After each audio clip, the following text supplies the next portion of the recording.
Well, good morning, good afternoon, good evening, wherever you may be across this beautiful blue-green globe of ours. Welcome to Real News Live. I'm your host, Mike Barrett in Las Vegas, Nevada. This is a special Tuesday edition of the podcast, and I have a very special guest with me today, Ryan S. Wood, the son of Dr. Bob Wood, and a man that I knew and admired. And Ryan, I don't remember if we've ever actually met. Have we ever met at I don't think so. Okay, because I met your dad a number of times, and he was on a TV show I did for Animal Planet called Uncovering Aliens, and everybody knows him. But I think just to get started, Ryan is an expert in Majestic documents, especially. There's a website called MajesticDocuments.com, which we're going to get onto in a minute. And he is sort of the curator of that at this point. He and his dad, Dr. Robert Wood, worked together for years on analyzing and verifying a lot of government documents having to do with UFOs. And I don't know, Ryan, I don't know how you feel about it, but I hate to use the term UAP, and I never will. How about you? I'm with you. It's like there's so many words. I mean, some of the original Majestic documents called them ULATs, unidentified lenticular aerodyne technology, ULAT 1 and 2. But, Kenneth Arnold started with flying saucers, and then there was unidentified flying objects, UFOBs. And there's been so many different terms, but the one that's universally accepted is, in fact, UFOs. And I might add that, besides the Majestic documents, I'm sort of the wizard at UFO crash retrievals, because I wrote the seminal book in 2005 on crash retrievals, following in the footsteps of Leonard Stringfield, who worked on that even before me. And then re-updated the book recently, about a year ago, which has 104 crashes from around the world. And I weave the Majestic documents into that as well. And then ran a UFO conference in Las Vegas for 7 years, called the UFO Crash Retrieval Conference. And that was a launching point for many of the people that are in ufology today. Yeah. And I live in Las Vegas now, and I would like to restart a UFO conference here, any kind of UFO kind of conference. Here's your book. Hang on. Let's share this tab instead.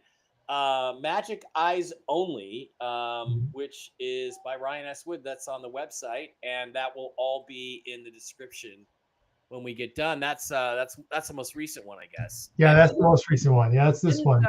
Didn't Stanton Friedman have a book with the same title, or? No, different title. It was Top Secret Magic. Secret Magic.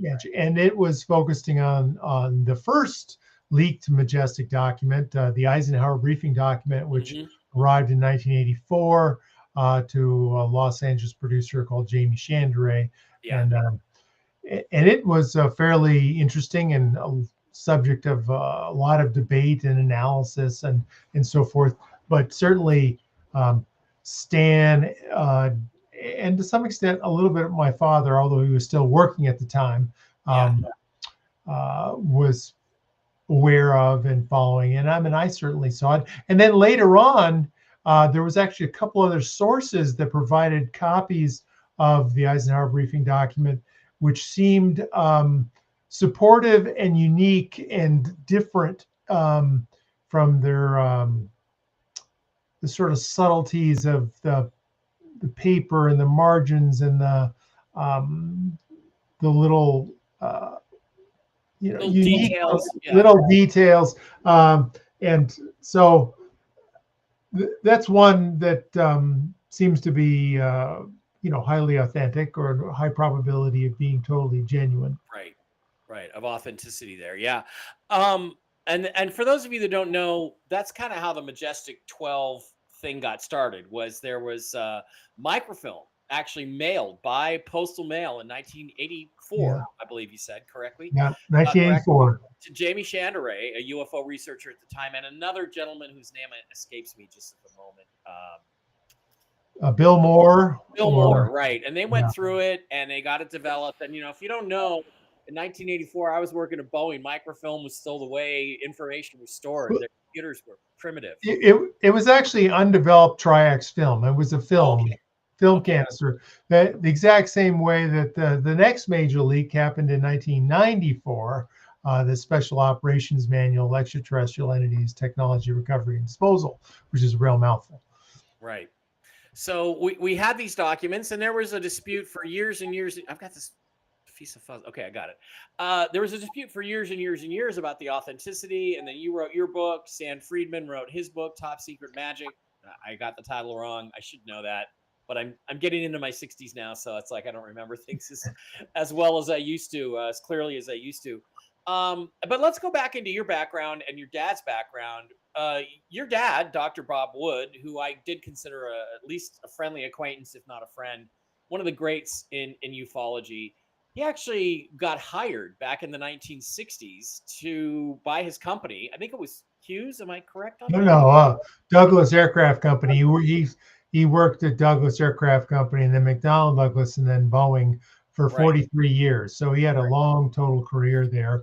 And, he convinced his management in the mid 60s that, are we going to figure out how gravity works before or after Lockheed does? And, and Don Douglas, the head of Douglas Aircraft, said, "How much money do you want for that?" And he said, "I want $500,000, which is like $4.5 million today." Yeah. And so he went at it and hired Stanton Friedman to work for him. And they did physics experiments and theoretical work and regression hypnosis of abductees. And this is when I got exposed to it, as a 16-year-old, when Stan Friedman comes home for dinner, and a little exposure to the whole topic. But I really didn't. I sort of ignored what my dad was doing because I went off to college and careers and so forth. And it really wasn't until 1994 that we partnered up and started really working hard on the authenticity of the Majestic documents.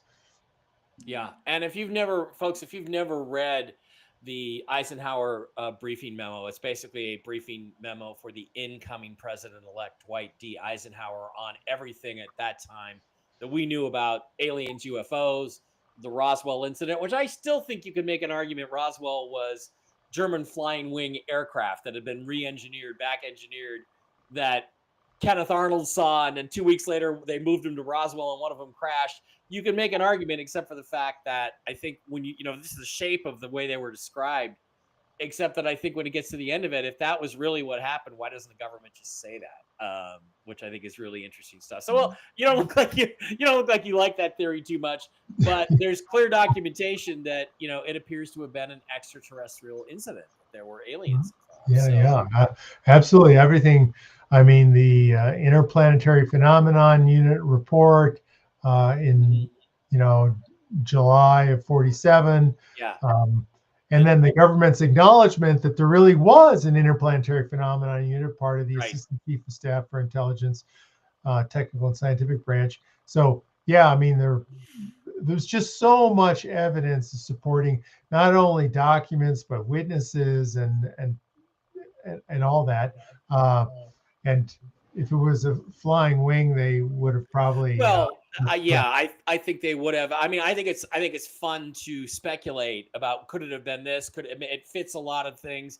I'm not sure Kenneth Arnold saw flying saucers. I think he might have seen a squadron of these German Horton HO-229s, and then Roswell happened right after that. But the thing that's interesting, I helped write the script for an episode of a YouTube channel called The Y-Files, which is extremely popular these days on Roswell. And one of the things that AJ found, in his writing of the episode, his rewrite of my script, was the timeline. And when you see the timeline of the movements of major top brass in the military on that day and around the day of the announcement and the discovery, it's clear something extraordinary was going on. Yeah, I mean, General Twining's flight log You know, it takes him to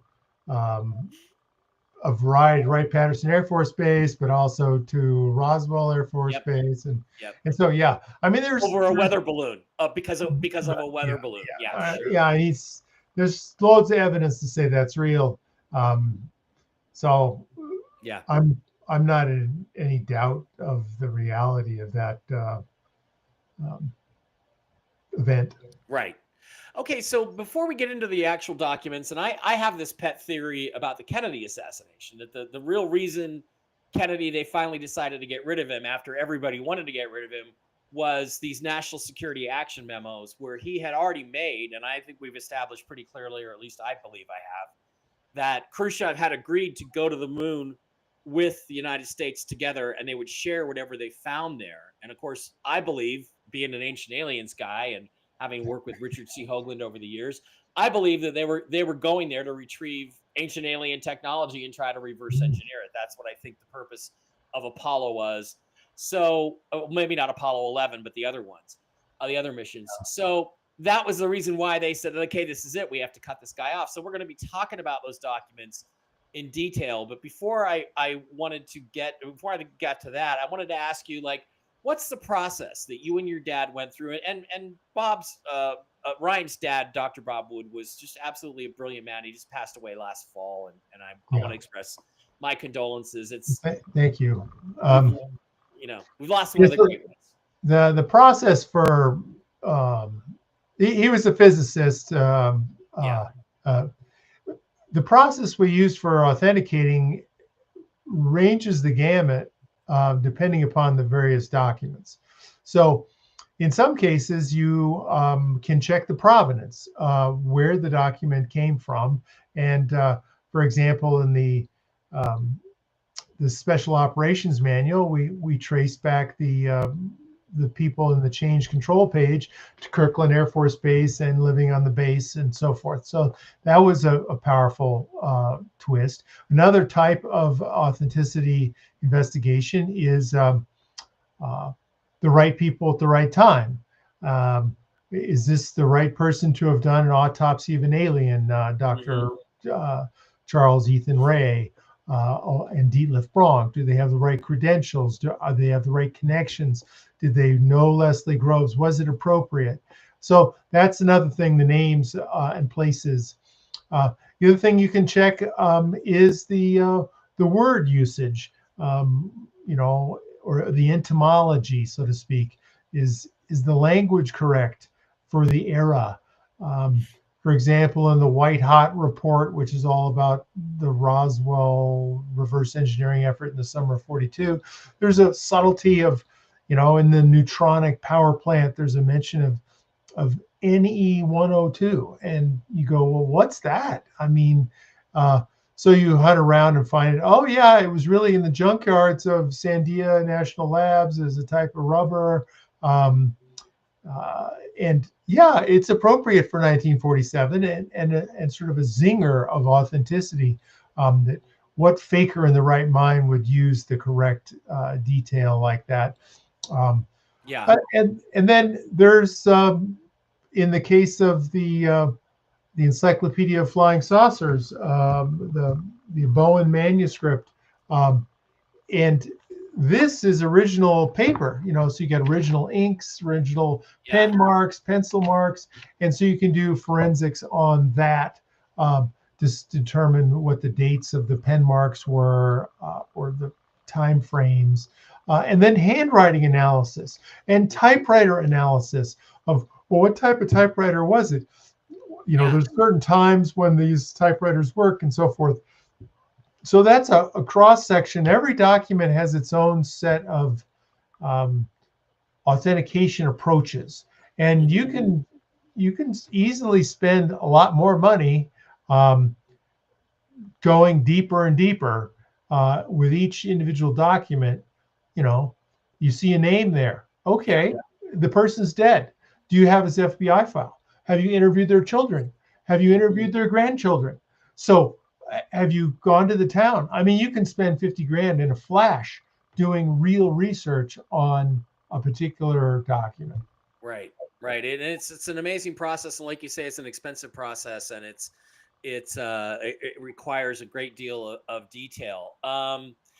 One of the reasons I wanted to have you on is I got into a kind of a Twitter flame war with John Greenwald, who I have to Oh, say I respect him to a certain extent. I think he's definitely John. I think you're the best file clerk that the UFO phenomenon has. And but like he's attacked some of these documents, and so I wanted to talk about like what exactly went into it. And you guys created a little meter, and I know it's hard to see in this screen I'm showing here. I don't think I can zoom on it, but as to how powerful, how great you thought the authenticity was. Let me see right. if I can zoom Yeah, up a little bit. There's this there's a little dial on yeah, the screens, which is your sense of confidence as to right. the reality of these documents, and they have a little meter there, low, medium, high, Yeah, and a lot of these have these different meters on. So again, this is all part of the process. You give it a rating based on all the factors you just elucidated, right? right. Yeah, exactly. And I should probably review the whole website again because I think things have changed and needles may need to move higher. Um, so Yeah.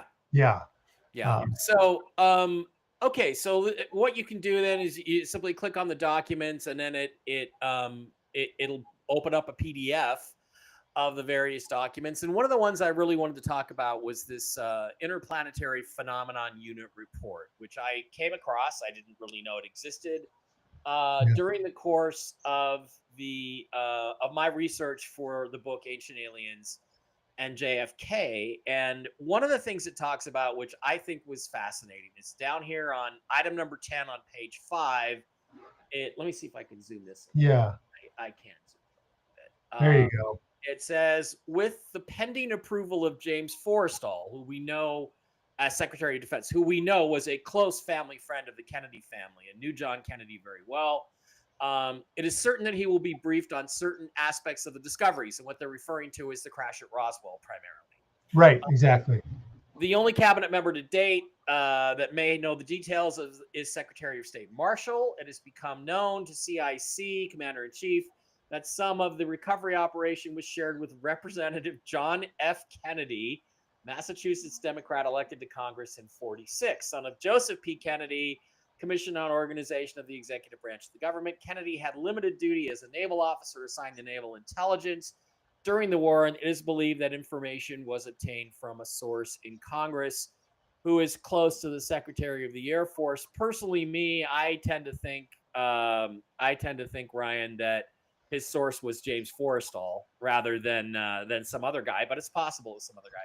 Yeah, So, I'll make a couple comments quickly, going to the authenticity, for example. right. So it mentions Marshall there.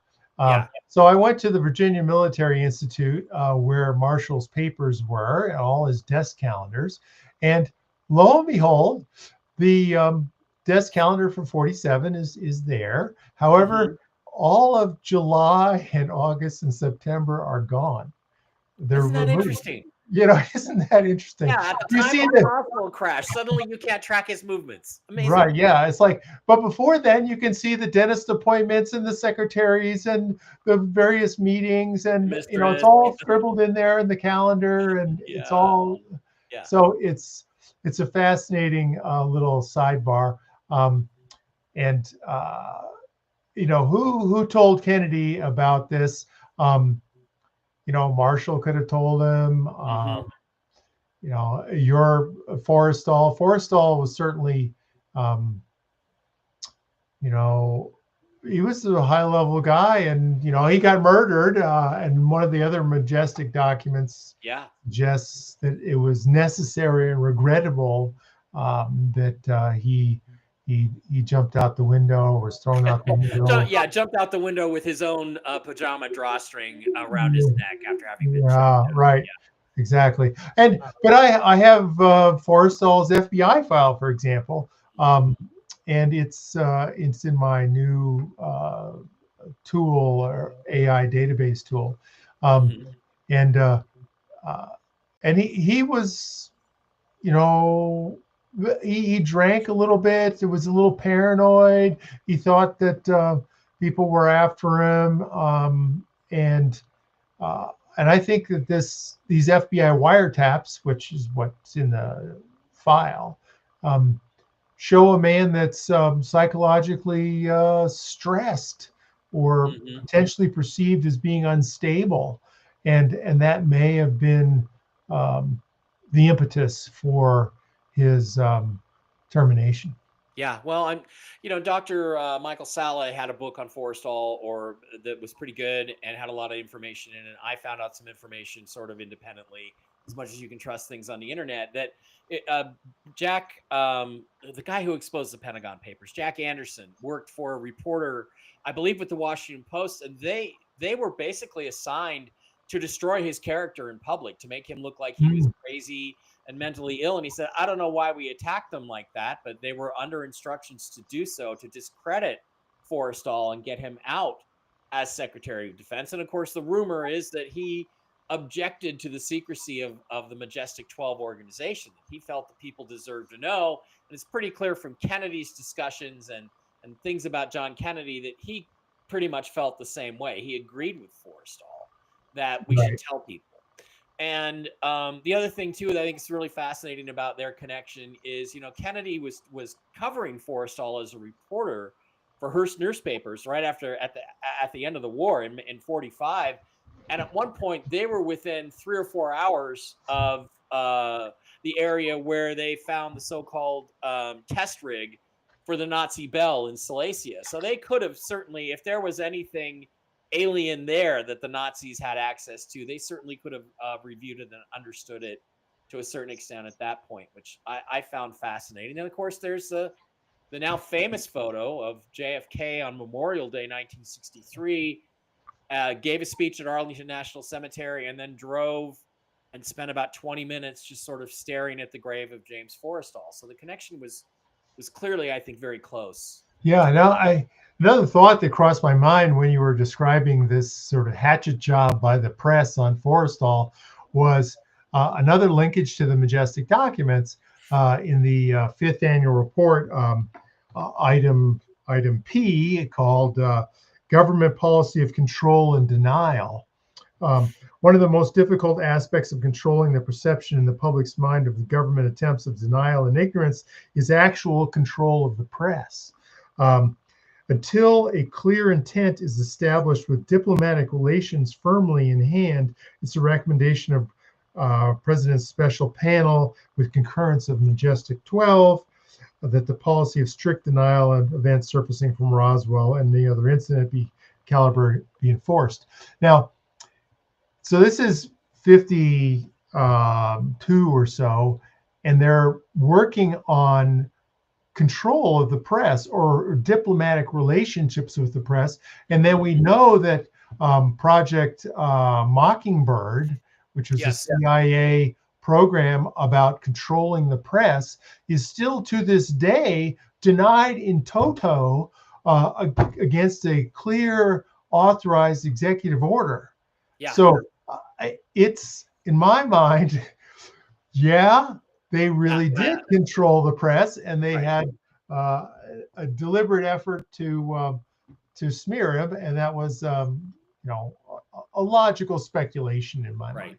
Right. Unfortunately, it was a fairly successful campaign to discredit James Forrestal, and it was rumored he was MJ3, and the MJ12. There was a hierarchy of one being the most important. It started out being Allen Dulles, director of CIA. And Forrestal was MJ3 as Secretary of Defense, but certainly not too important to get rid of if he threatened the process. And I mean, and the document you have up on the screen on point 11, which is kind of interesting. As to the bodies recovered at LZ2, it appeared that some of the 5 crew members survived entry into our atmosphere due to unknown causes. D-Lift Bronk was asked to assist in the autopsy of one well-preserved cadaver by Major Charles Ethan Ray, MC Medical Corps. So that's the thing that's, I said, who's Charles Ray? And so I finally found that he was a good friend of Leslie Groves, and then it found his daughter up in Seattle and called her up and said, hey, do you think your dad could have autopsied an alien? And she didn't hesitate for a moment. She said, absolutely yes. Not that she admitted that he told her that, but so he yeah, it was like no big deal. Yep. So that's a subtlety for authenticity. That's an example of the authenticity investigation that I did. Right. Now on this document, did you guys physically handle an original or an original copy, or was this something that was transmitted electronically when it came into your review? Well, this is part of the documents that came from through Tim Cooper and Thomas Cantwell. There's several sources that hover around Timothy Cooper. Thomas Cantwell, Salina, one of the CIA people that was retired at the local Legionnaire in Big Bear Lake, California. Okay. So these were paper that came and photocopies. And so all you have is what you see in front of you, but you see all sorts of little margin comments. Yeah, it's the style and the content and the names which give it its sense. Right. And the IPU document is pretty matter of fact. I mean, it's the counterintelligence guys that were there at the site observing what was going on and sort of gave a snapshot. I think the date is like July 11th or something like that. If you scroll my old anniversary, yeah. Well, July 16th. Well, 95 was when it was received. No, it's on the front page there. Let me. That's when it was reclassified, according to Dulles. Here it is, 22nd at the top. Assistant Chief of Staff Stephen J. Chamberlain of Intelligence, 22 July 47. That's when. So, but that document of itself is very interesting, and we know the IPU was authentic and real, and it tags Kennedy, as you mentioned, as somebody that knew something about, Majestic 12 and UFOs and crashes. And to this day, we have this challenge of debating transparency and secrecy back and forth, and what to do about that. How do you tell the public enough or not enough, and how do you do that thoughtfully? Right. And the thing too, again, we hear all about the Epstein files. We hear all about the new JFK files. I've gone through them to a certain extent. Thank you, John Greenwald, for putting a searchable database in there. They don't tell us anything new that I'm aware of at this point. If there is something new, I haven't found it out yet. And I went through and I looked for references to Gene Hill and Beverly Oliver and Mary Moorman and J.D. Tippett, who I believe was the gunman on the grassy knoll. And we can go into that argument all day long. And Oswald was the other gunman. And there's hardly anything in there. And I feel almost like it's a distraction. And how about releasing all the Roswell documents, Mr. President? That's another thing I'd like. Just anything on the Roswell crash around that time would be really fascinating. And here we are.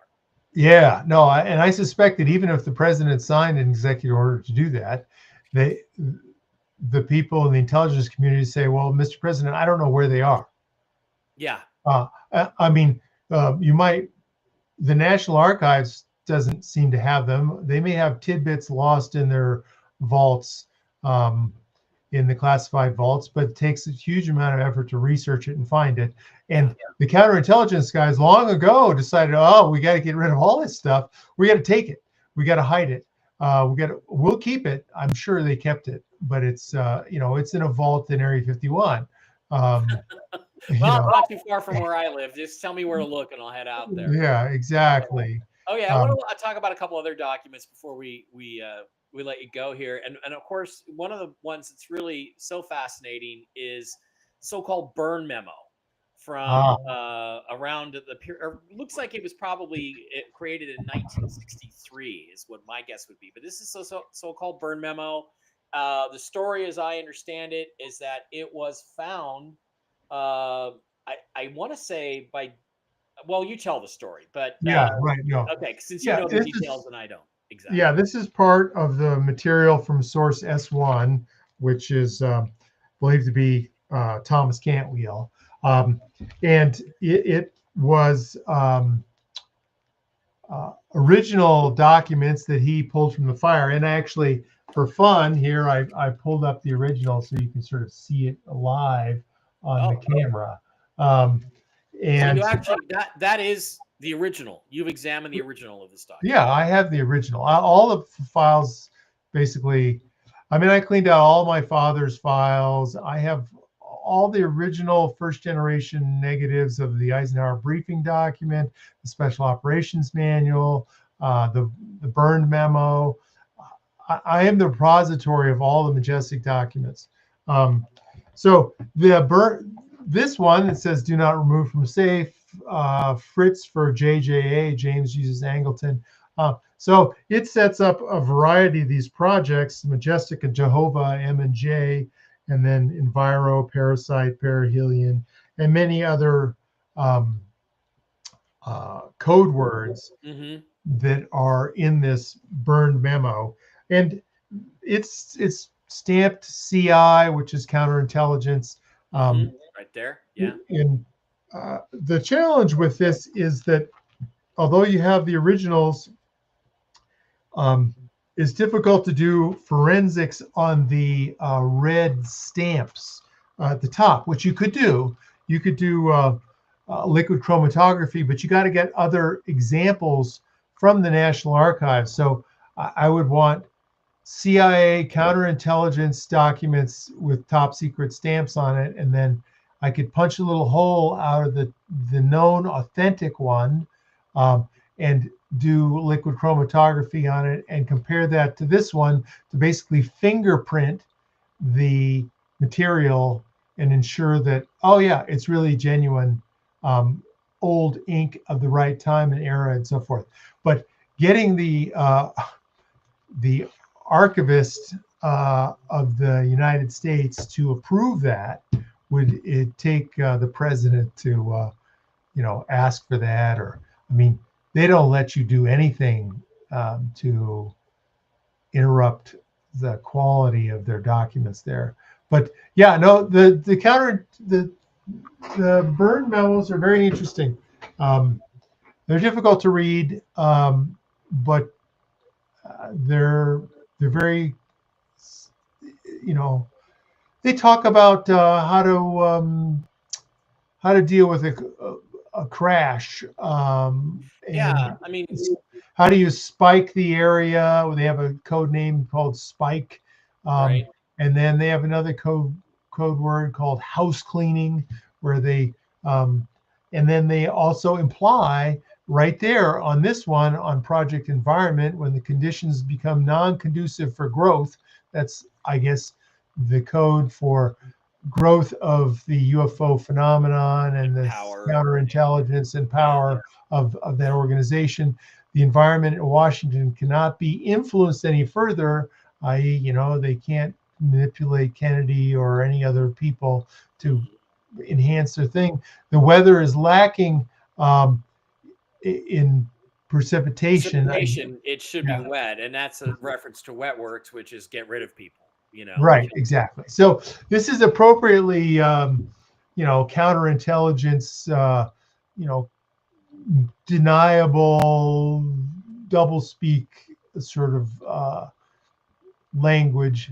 But anyway, this one I'm fairly convinced that it's authentic, because why leak it, and there's a lot to it. I mean, Aren't there other passages where it talks about if the president, the executive, should inquire to any member of this committee that you should lie to him, and if he doesn't believe you, bring back 3 or 4 more of us, and we'll all lie to him about aliens?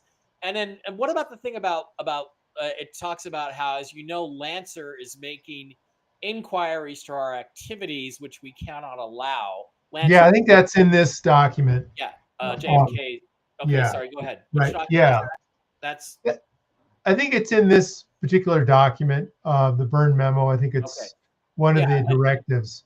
yeah, Um, and it says, we cannot allow him to get involved in our activities around UFOs. So what I see is a power struggle where the president knew about Roswell and knew about aliens, and I think had a desire to get it out. And then you had these people who had decided the president shouldn't be in the loop anymore on the alien question; that they would run it themselves, and they were like determined not to share information with him, with President yeah, Trump. and I think that's the same way it is today with Trump. Mm-hmm. He Mm-hmm. may know something, but if he says, to the director of CIA, tell me what's the latest on the UFO scene. Yeah. Well, Mr. President, why do you want to know? Well, I'm concerned that it's a national security threat. Well, we can reassure you that it's not, based on our long history. And don't you have Yeah. a lot of other things to work on, like tariffs and the Yeah. economy and Exactly. the And stock yeah. market and Yeah. you know, Well, I'm sure he knows something. I mean, after all, we know his uncle John was the one who reviewed all of Nikola's Tesla's papers after he passed away. He was assigned by Dr. Vannevar Bush, who was involved with Majestic 12, and so yep. there are connections. Trump is no fool. I'm sure his uncle at some point, sat his nephew down on his knee and told him the whole story of what he knew. And so that's why I think Trump's been so openly interested in this subject. I mean, he's the first president since Truman that's admitted he actually got briefed on UFOs. Nobody else ever has. And Yeah. that's quite Well, I mean, Cheney has a kind of a weak comment, that one of the things that I've recently done is I created a book called UFOs Who Knows.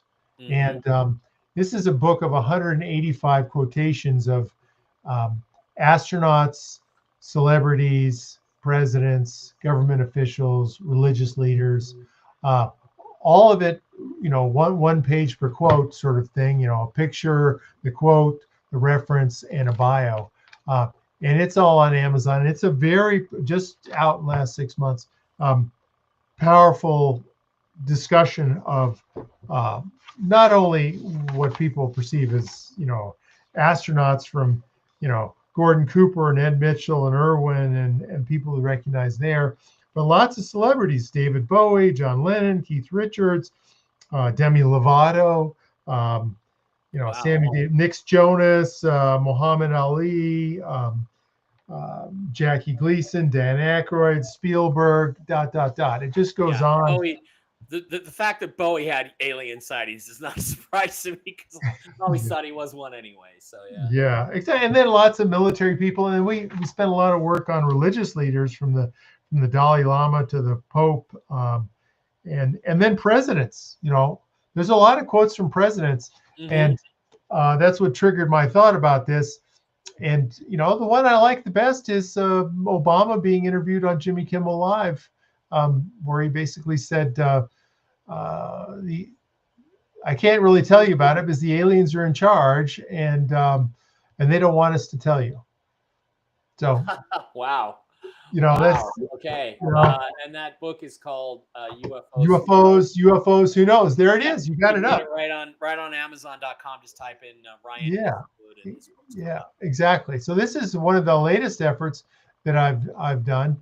And while I'm on this path, I also want to provide your audience and yourself a tremendous new resource that I created called UFODEX, UFODEX.com.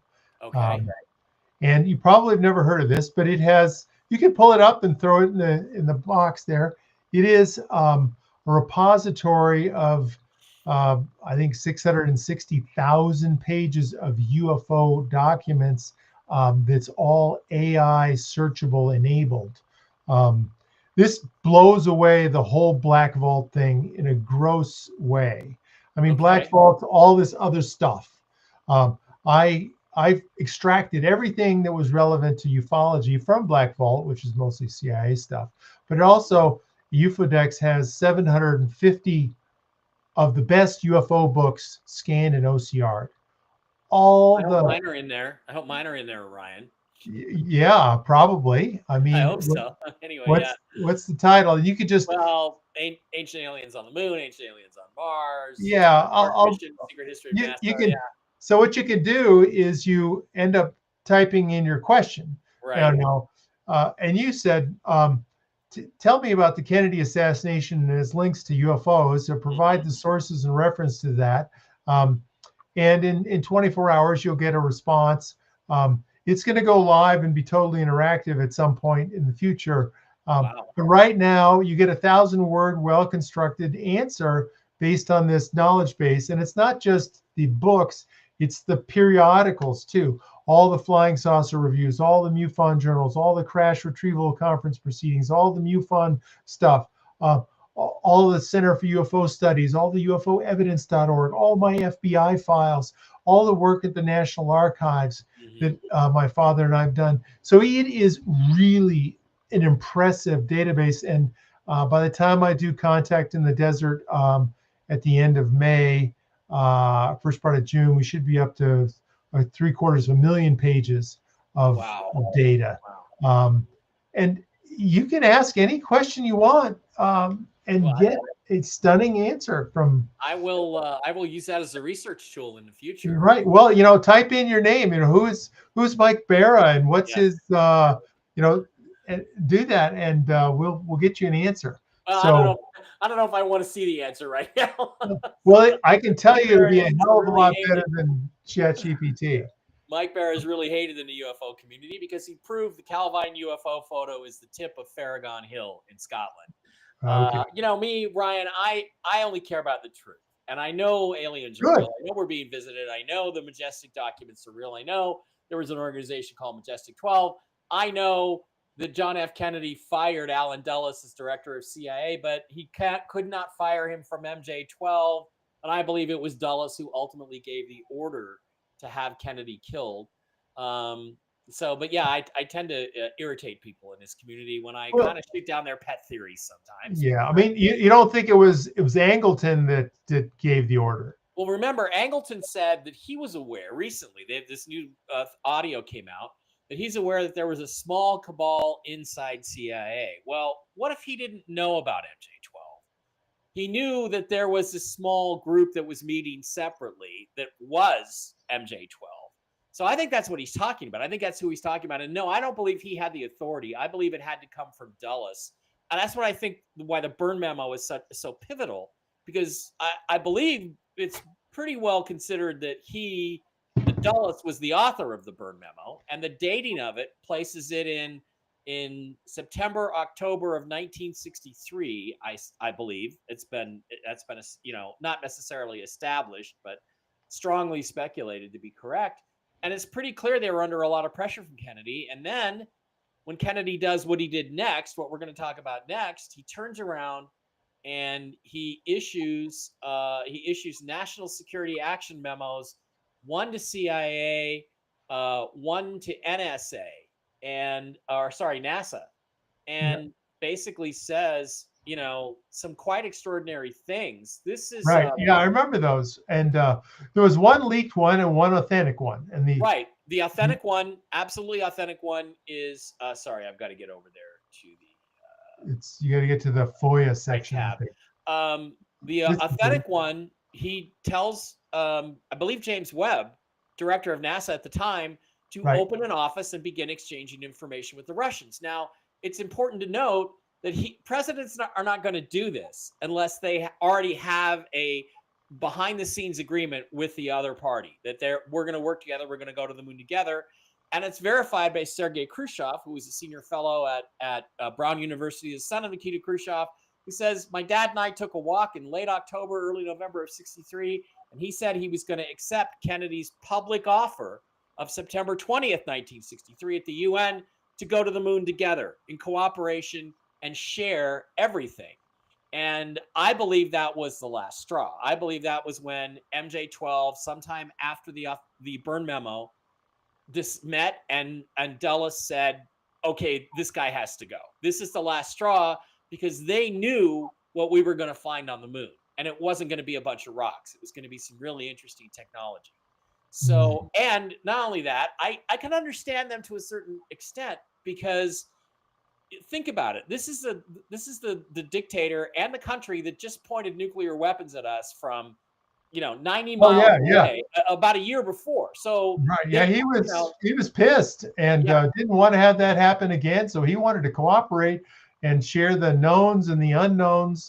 So he was definitely Kennedy wanted to have Webb, he wanted to cool everything down, obviously. And the truth is that, look, he doesn't issue directives like that unless he already has an agreement. And Khrushchev's own son says, yes, they had an agreement. Now, what we don't have is the memo or the transmission that absolutely is from Khrushchev to Kennedy saying, yes, I accept your offer. Let's go to the moon together. We don't have that. But we do have this other national security action memo, both issued the same day, November 12th, 1963, 10 days before he was murdered in Dallas. And it's really fascinating to me to look at the language of this, which I'm going to put on the screen real quick. And then I want to get your comments about what you think about this particular document. It says, as I had discussed with you previously, and this is to McCone, who I believe is now the director of CIA, because Kennedy has fired Alan Dulles, who's still MJ1, by the way. Remember, he could only fire him from CIA. He couldn't fire him from Majestic because Kennedy technically didn't know about it. But as I discussed with you previously, I have initiated something, redacted, and have instructed James Webb to develop a program with the Soviet Union in joint space and lunar exploration. It would be very helpful if you would have the high threat cases reviewed with the purpose of identification of bona fide as opposed to classified CIA and USAF sources, Air Force. It is important that we make a clear distinction between the knowns and the unknowns in the event the Soviets try to mistake our extended cooperation as a cover for intelligence gathering of their defense and space programs. When this data has been sorted out, I would like you to arrange a program of data sharing with NASA where unknowns are a factor. This will help NASA mission directors in their defensive responsibilities. I would like an interim report on the data review no later than February 1st, 1964. That's what the memo says. And, Ryan, let's be clear about what I think this is saying. When he refers to the knowns versus the unknowns, he's talking about our secret spy satellites and space weapons and aircraft versus UFOs, alien spacecraft that we don't know where they came from. And he was clearly trying to make sure that the Russians knew, number one, which ones were ours and which ones were somebody else's, so they didn't take offense to that and get into a shooting war with us, as it almost right. Yeah, they wanted to avoid any misidentification or, is this a launch of an ICBM or is it a UFO or what of our stuff? And so they definitely, and Kennedy was super sensitive to that because he just survived the Bay of Pigs, fiasco and the Cuban Missile Crisis. That's right. Yeah, I meant Cuban Missile Crisis. Yeah. Okay. Yeah. So that's, I mean, all this makes total sense. And it's probably the straw that broke the camel's back and caused the assassination. I mean, there are lots of reasons to assassinate Kennedy, and this was just another one. And it may have been the most important one. Yeah. And so as far as I can comment on this is that the language is credible and precise, and what could be done is actually to look at other memos that Kennedy signed in that particular era and do forensic linguistics on this to try to match his style of sentence structure and adverbial clause usage and try to do some fingerprinting to, say, oh yeah, this is definitely Kennedy's style. and maybe you could determine whether or not it was dictated to his secretary or whether or not he wrote it out by hand, or he Yeah, wouldn't have typed. I He would would think dictate it. wouldn't be surprised if something like this, that with this level of importance, that he didn't type it himself. I wouldn't even, I wouldn't even go that far. I'm sure he had somebody do it, but yeah. Yeah, no, I mean they have classified secretaries, and they go into the vault, and yeah, you can just ask for a classified secretary to come in and Yeah, type but the whatever thing you is want. anybody classified high enough to be discussing? Now, he doesn't overtly say aliens or UFOs in here, but the language is pretty inflammatory along those lines. And I'm just wondering if there would be anybody who would have a clearance level high enough to even to discuss it. Yeah, I I guess mean, the language is vague enough that the secretary wouldn't know what they were yeah, talking I mean, there's lots of hints there. I mean, the investigating the correspondence to Mahone. You mentioned that was the guy underneath the blacked out. about. McCone or Mahone. Yeah, Yeah. yeah.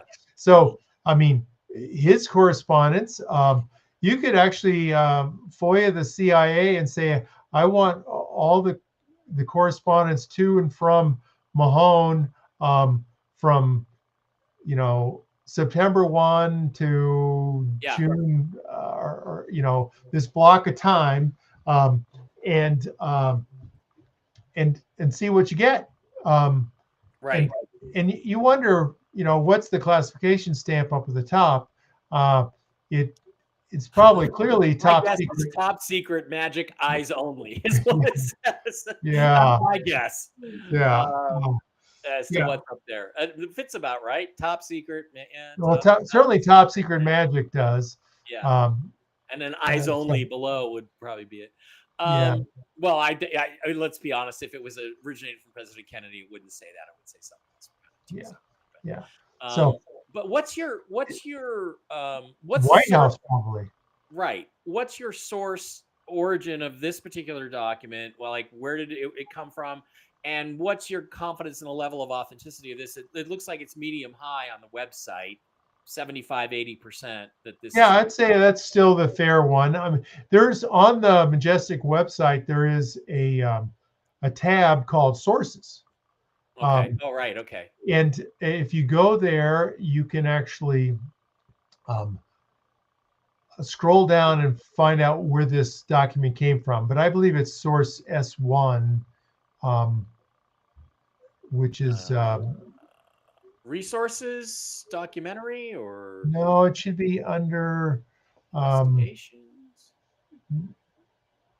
Let me try to catch up on my computer. Yeah. Majestic documents. So Oh, it's there we under go. documents, There it is. I've got it. document authentication, document sources, Yeah. There, I've got it. and uh, and this is the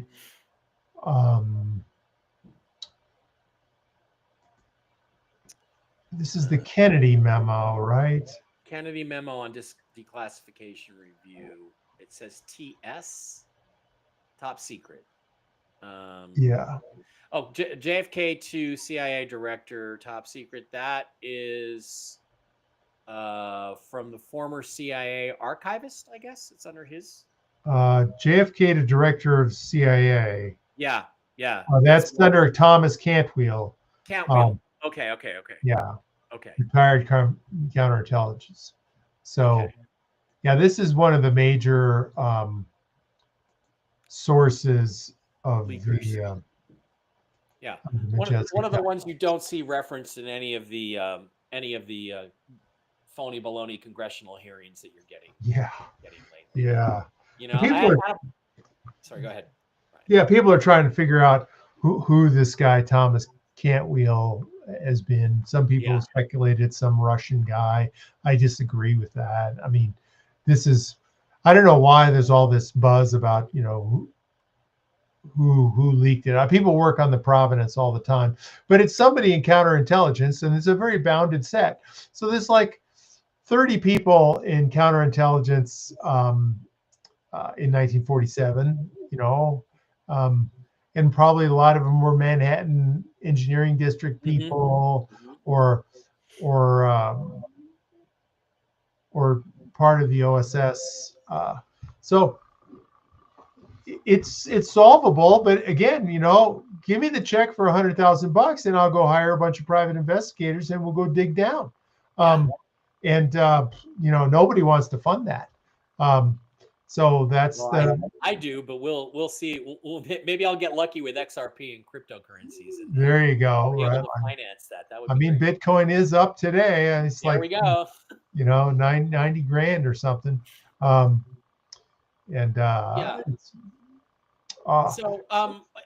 just to sort of summarize here on these specific documents, to me, when I see the dates on those, 10 days before he was killed, if you look at the Kennedy assassination, it's a mess, because you have these Lee Harvey Oswald is kind of a clown. He could shoot a little bit, and I could see him hitting the president 1 out of 3 shots from that distance. And I've been there. I've been to Dealey Plaza. The easiest shot, the headshot, is from the grassy knoll behind the picket fence, right where the Mary Mormon photograph shows J.D. Tippit, the Dallas police officer, standing there with a rifle, right? So, and you have all kinds of witnesses talking about policemen being up there and stuff. So, and it explains why, to me, it was such a mess, because I think when they saw this memo and they were like, holy crap, he's really going forward with this. And, they were maybe out of the loop on the agreement that had been made between him and Khrushchev. Who knows? Maybe it was just a phone call between Kennedy and Khrushchev. So Kennedy started issuing these memos, and then he goes to Dallas, and that would explain why it was such a sloppy assassination with so many holes in it, because they only had 10 days to plan and execute. And one of the things I found so fascinating was that, again, I think it's Oswald in the 6'4" window and Tippit on the grassy knoll. And lo and behold, the 2017 documents that President Trump released, one of them says that there was an FBI informant that saw Oswald and Tippit in Jack Ruby's strip club 7 days before the assassination, on the Friday before, all meeting together. And then, gosh, Oswald kills Tippit, Ruby kills Oswald, Ruby becomes a single point failure, and he never really talks. And when he says, I'm going to talk, all of a sudden he gets turbo cancer and dies. So to me, it's really an interesting, fascinating thing. And it couldn't be done without your work, without your documentary work. So I guess what I'd like to ask you is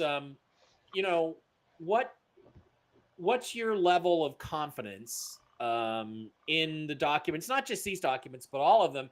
Do you think your authenticity evaluations, like you said, you had to go back and review them, are they fair? Are they not good enough? What's your confidence that MJ12 existed, or something like MJ12 existed?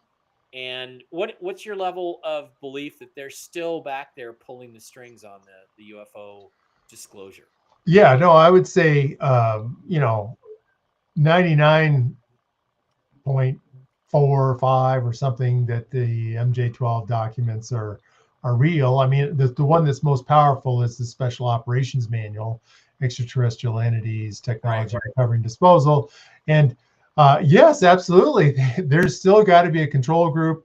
Maybe it's not Majestic Jehovah now. Maybe it's called Zodiac, which is another name that's been bantied about.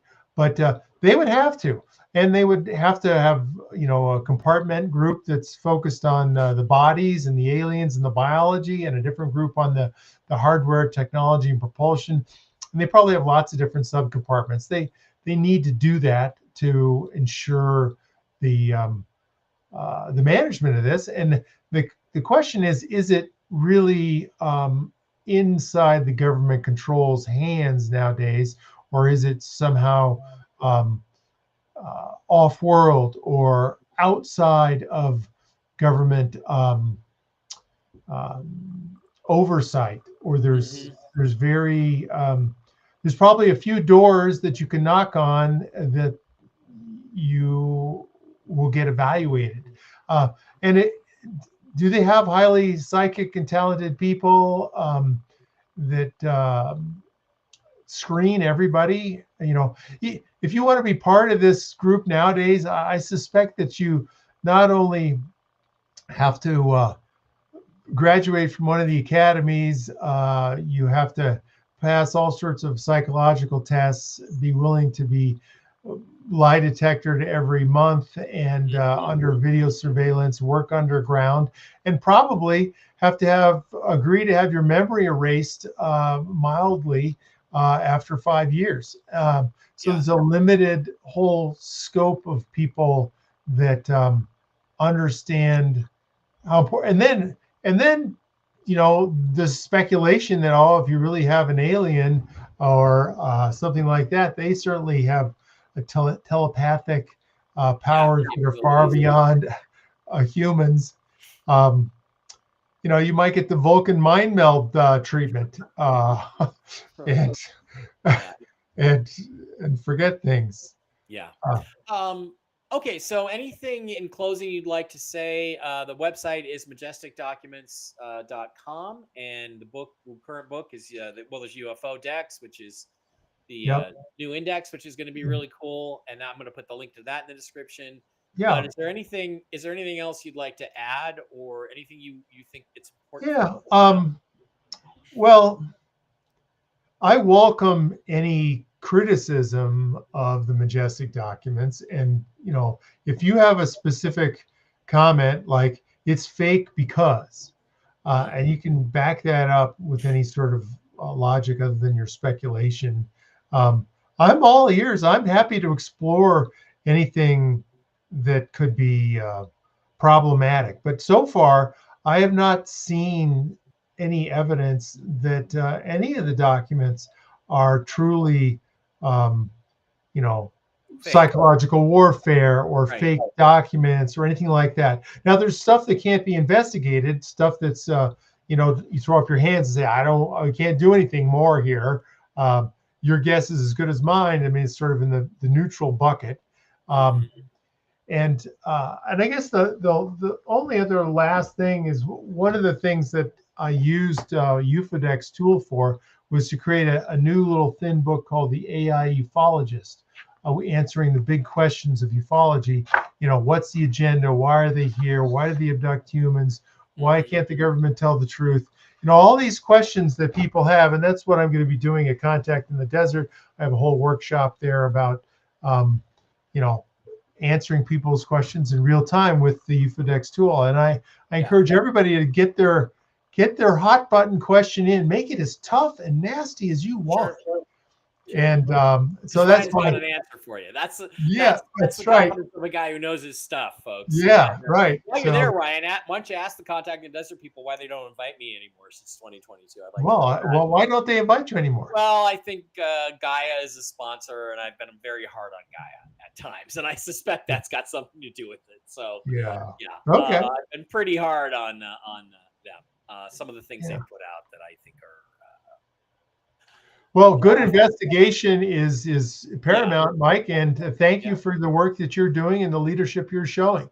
Well, thank you. You take the punches. It's okay. I pivoted off of Contact in the Desert to some other things, so that's fine with me. But all right. I wish you the best of luck there, and have a great time. And the website is majesticdocuments.com. And Ryan and I will put links to the books and everything in the descriptions of these videos. And I'd like to really thank you for being my guest today, even though it was at the wrong time because Mike screwed the time up. So apologize for that. But I'd love to have you back. And anytime there's questions about documents or these historic documents or new ones, then Ryan's going to be our go-to guy. So okay. Thanks very much for joining me today. Thanks, Mike.